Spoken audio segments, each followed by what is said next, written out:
Oh yeah, yeah. We got to get that in there. Got to have the Hawaiian shuffle here. My name's Ed Moody. I'm from Frankfort, Michigan, and I've come here. This is my third trip to Hawaii, and it's so much fun. It's so neat to be able to give back to the community.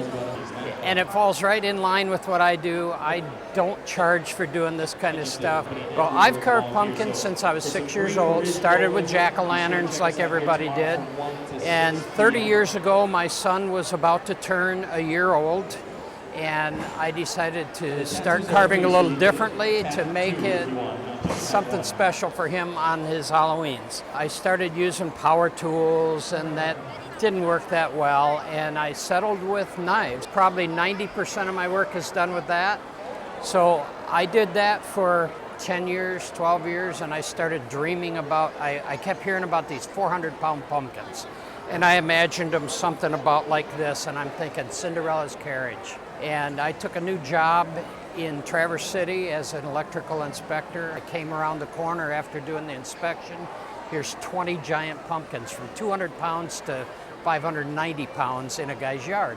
And I'm looking at these pumpkins, and a guy comes out and says, I said, are they for sale? And he said, every last one of them. That's how I pay my taxes. And I said, even the one on the trailer, that's not sold? He says, no, I just took it down and weighed it. It weighs 590 pounds. And you're welcome to buy it. I would gladly sell it to you for $1 a pound. I said, I don't have $1 a pound. So I'm looking it over, we're talking, I'm telling him what I wanted to do with it, and he's all excited. He says, this has been my baby. I call her Karina Karina after the song. And she was a perfect pumpkin. She was beautiful and orange, nice and firm, easy to carve, and just a great pumpkin. We're standing there talking, and he said, why don't we load this up?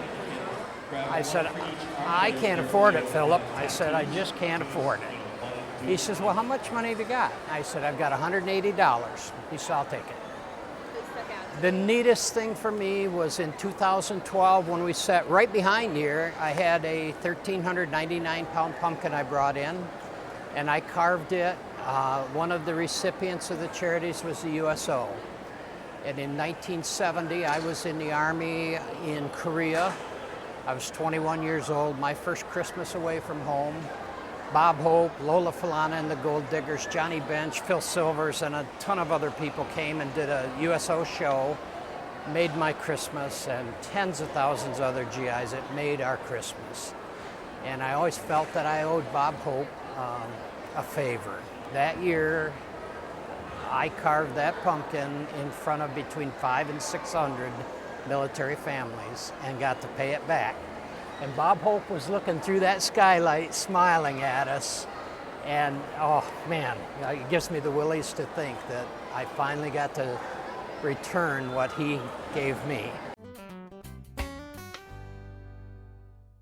And I used to open them up from the top. And I had, back then, an 800-pounder. It was about that big. And I couldn't reach inside all the way to get all the seeds.